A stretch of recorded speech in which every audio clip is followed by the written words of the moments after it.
I worked at a public pool. At night, I would work alone after hours cleaning the building and the pool. One night around 2 a.m., I was cleaning the changing rooms. The pool has been closed for 4 hours at this time.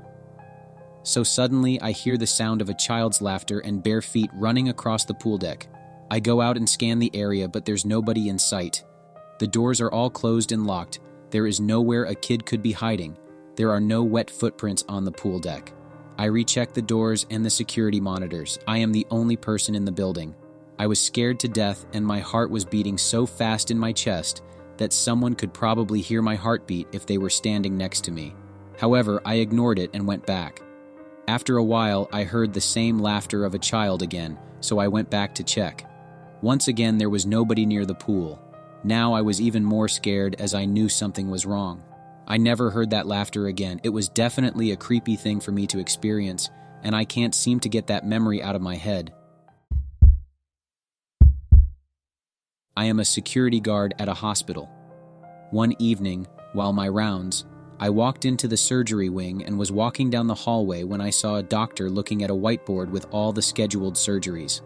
I said, "Hello, doctor," and continued. The doctor said nothing. He just continued studying the whiteboard. When I got back to the security office, I was telling one of the guys who had been there for years how I said hello to this doctor, and he didn't say anything back. I asked if he was the one they told me to watch out for. I was asked where I had seen him. I said at the surgery ward, and he smirked. He then explained that the surgical department closes at 9 p.m., and all patients are transferred to the observation area. There should have been no one there. He then asked me if this doctor was studying the schedule board. I said yes. Then he told me that I had just seen Dr. Luisiti. Apparently, many years ago, one of the surgeons went up to the helipad and jumped off the building, but it seems like he never stops working. I work at a nursing home. The residents of some rooms complained about a man being in their rooms at night, but the hallucinations are common among older people, so they weren't really noticed. One night, I was cleaning the dining room, which had a large window overlooking the garden. It was about 1 a.m., it was dark outside, and the lights inside were dim. I had a terrible feeling of being watched, so I looked up, and I saw a reflection in the window. There was a man behind me. He was wearing a brown suit and a bowler hat and looked extremely cruel. He grinned, and his mouth was big.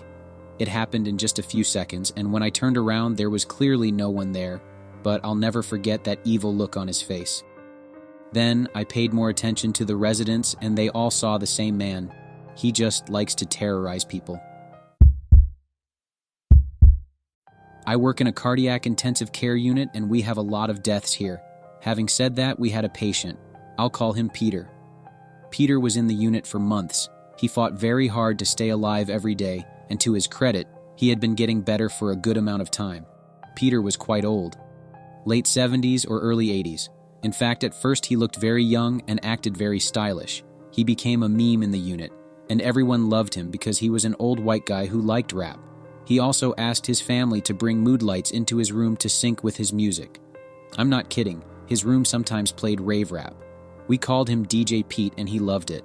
Unfortunately, his health deteriorated rapidly, and he eventually passed away. We as a unit were devastated.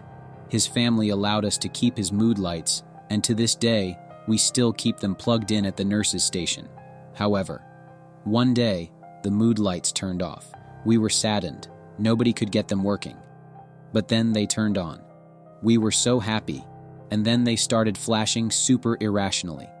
Then we heard the patient who was in Peter's old room start screaming, and we went in to check on her. She was a confused old lady who would say some pretty wild things, but this one was weird. She said that she was watching the flashing lights in the hall, and then she said that she saw a silhouette of a man cast into the wall by the lights. Then she started yelling, "Tell Peter to leave. It's not his room anymore. Tell Peter to go." There is no way she knew it was Peter's room. And with her memory being the way it was, there is also no way she would have remembered even if she had been told.